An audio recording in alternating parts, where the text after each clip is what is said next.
এই যে ওয়েটার ভাইয়া, এক্সকিউজ মি। জি ম্যাডাম বলুন। আপনাদের এখানে স্পেশাল কি আছে? স্পেশাল আছে ম্যাডাম ভালোবাসা। সরি? মানে ভালোবাসার সহিত প্রতিটা ফুড সার্ভ করা হয় এখানে। আমরা রিসেন্টলি উগান্ডা থেকে একজন শেফ আসছে, উনি আসার পর আমাদের বিজনেস খুব ভালো চলতেছে। এখানে সচরাচর অনেক ভিড় থাকে, আপনাদের কপাল যে আজকে বসার জায়গা পেয়েছে। আচ্ছা, আপনাদের এখানে বেস্ট আইটেমগুলো বলবেন। ম্যাডাম বেস্ট ফুড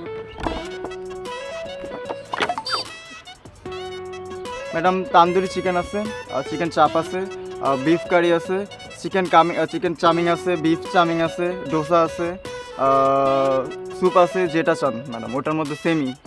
মানে আপনাদের এখানে সবই ভালো? ওই যে ম্যাডাম উগান্ডার শেফ আসছে না, তারপর থেকে সবই ভালো হয়ে গেছে। আপনি হচ্ছে একটা চিকেন তান্দুরি দিবেন আর দুটো বাটার, আর আমাকে চিকেন পাস্তা আর ম্যাডাম আপনি আমাদের স্যুপটা ট্রাই করতে পারেন।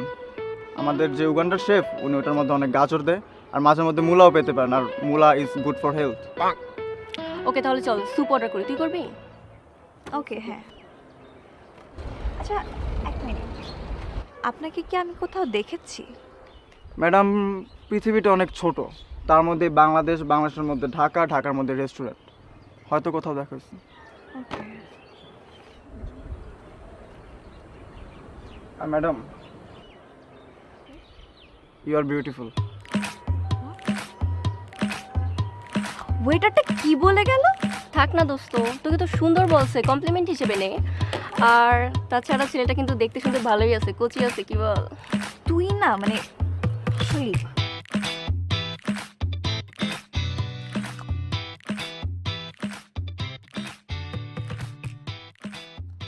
আমি আপনাকে চিনছি। Thank you. থ্যাংক ইউ মানে? আপনি ওই দিন রেস্টুরেন্টে যা করলেন, আপনি তো ওয়েটার ছিলেন না।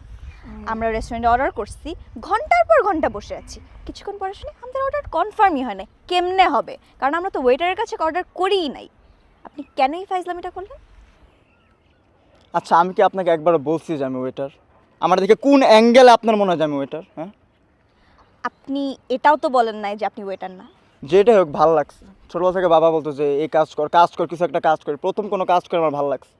আমি বাবাকে আজকেই যে বলবো যদি কিছু করাইতে মন চায় আমার দিয়ে ওয়েটারগিরি করাও, আর আমি এটা বাদে আর কিছু করবো না, পার্ট টাইম জব।